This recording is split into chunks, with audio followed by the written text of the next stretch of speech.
In an effort to keep bringing you guys content, we're gonna have a short video to pick up where we left off from last time. So in our last video, we showed you what happens when we didn't have enough piston to valve clearance and how we fix that issue.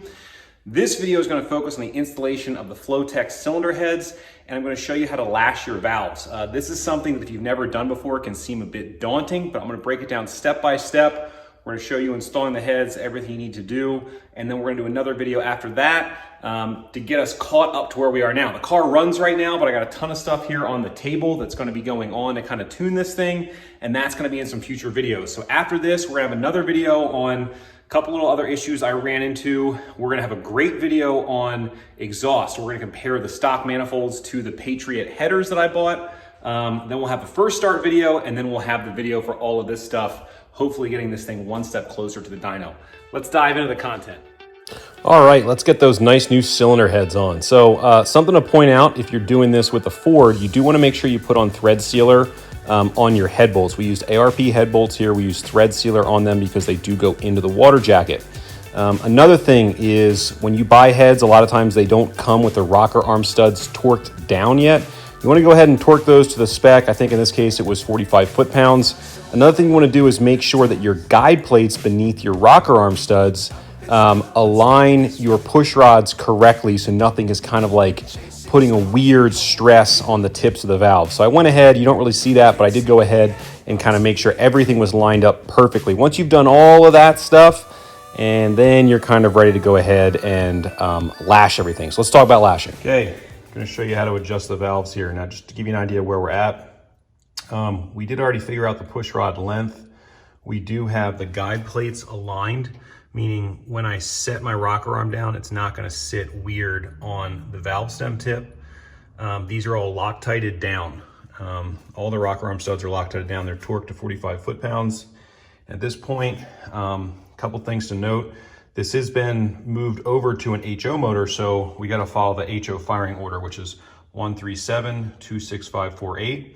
I put I and E underneath all of these so I can check off when I've completed lashing them. We're gonna use like the ICE method. Basically what that means is we're gonna start with the number one cylinder. So on a small block Ford, it goes 1, 2, 3, 4, and then jumps to the driver's side, 5, 6, 7, 8.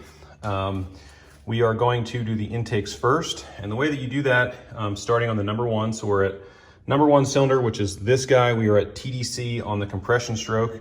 We're gonna slowly start turning the engine over by hand. No spark plugs in it, make sure it's in neutral. And basically when we see the exhaust valve just start to open, we're gonna adjust the intake. We're gonna do that in the firing order. So we're gonna start with 1, then go to 3, 7, all the way through. Once we have all of the intakes done, then we'll hop over and do the exhaust.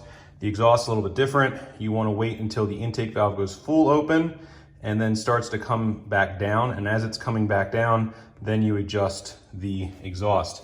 I did come over here real quick and just mark the intake because obviously the intake on the passenger side is going to be further towards the front of the vehicle. If you go over to the driver's side, the intake is further towards the firewall. So just keep that in mind. And then I'll throw the time lapse on.